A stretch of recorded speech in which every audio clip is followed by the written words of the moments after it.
বাজারে এসেছে সাতক্ষীরার আম। প্রথম ধাপে গোপালভোগ, গোবিন্দভোগ সহ স্থানীয় জাতের আম ভাঙা শুরু হয়েছে। মৌসুমের প্রথম দিনে বাজারে আমের সরবরাহ কম ছিল, ভালো ফলন হলেও বাজারে দাম নিয়ে অসন্তুষ্ট চাষিরা। তবে খুশি আড়তদার ব্যবসায়ীরা।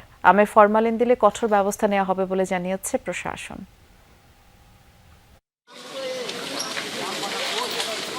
সাতক্ষীরা সদরের ফিংড়ি এলাকার একটি বাগান থেকে শুরু মৌসুমের আম সংগ্রহ কার্যক্রম। প্রথম ধাপে গাছ থেকে ভাঙা হচ্ছে গোবিন্দভোগ, গোপালভোগ সহ স্থানীয় জাতের আম।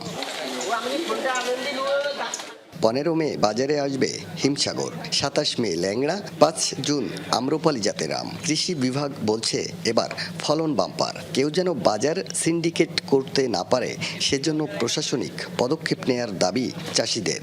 আমের ফলন ব্যাপক হয়েছে, খুব ভালো হয়েছে। বাজারে সিন্ডিকেট বেচাকেনা যদি আল্লাহর মধ্যে যদি কোনো আগাপিড়ি না হয়, তা দেখা যাচ্ছে আপনার 35 থেকে 40 লাখ টাকার বেচাকেনা ইনশাল্লাহ হবে। এই সিন্ডিকেট ভাঙতে এবং কৃষকদেরকে ন্যায্য মূল্য প্রাপ্তি নিশ্চিত করতে আমি মনে করি যে যোগাযোগ ব্যবস্থার উন্নতি, বিশেষ করে রেললাইন এবং আম প্রক্রিয়াকরণ সেন্টার আমাদের সাতক্ষীরা খুব দ্রুত জরুরি। যে ধরনের বালাইনাশক স্প্রে করলে কৃষক উপকৃত হবে, সেই ধরনের বালাইনাশক আমাদের কৃষকদের পরামর্শ দিই প্রয়োগ করার জন্য।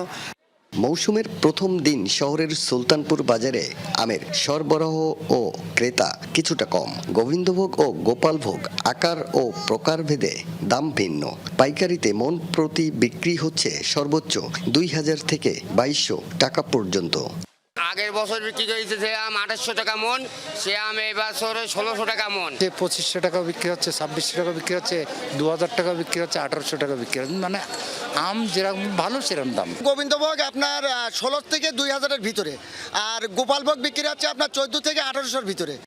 এবছর 70,000 মেট্রিক টন আম উৎপাদনের লক্ষ্যমাত্রা নির্ধারণ করেছে কৃষি বিভাগ। ব্যবসায়ীদের আমে ফরমালিন দেয়া থেকে বেরিয়ে আসার পরামর্শ দিচ্ছে কৃষি বিভাগ। কৃষকদেরকে বোঝাতে হবে যে এই জায়গা থেকে আমাদের সরে আসতে হবে, কেমিক্যাল থেকে মুক্ত হতে হবে। না হলে সচেতন মানুষ যদি এই আম না খায়, কৃষক কিন্তু কোনোদিনই দাম পাবে না। আম ব্যবসাকে ঘিরে যে কোনো অপতৎপরতা রোধে মাঠে থাকবে আইন শৃঙ্খলা রক্ষাকারী বাহিনী সহ প্রশাসনের বিভিন্ন পর্যায়ের কর্মকর্তারা। নির্দেশনা একটাই, বাজারজাত করতে হবে নিরাপদ বিষমুক্ত আম। আকরামুল ইসলাম, যমুনা নিউজ, সাতক্ষীরা।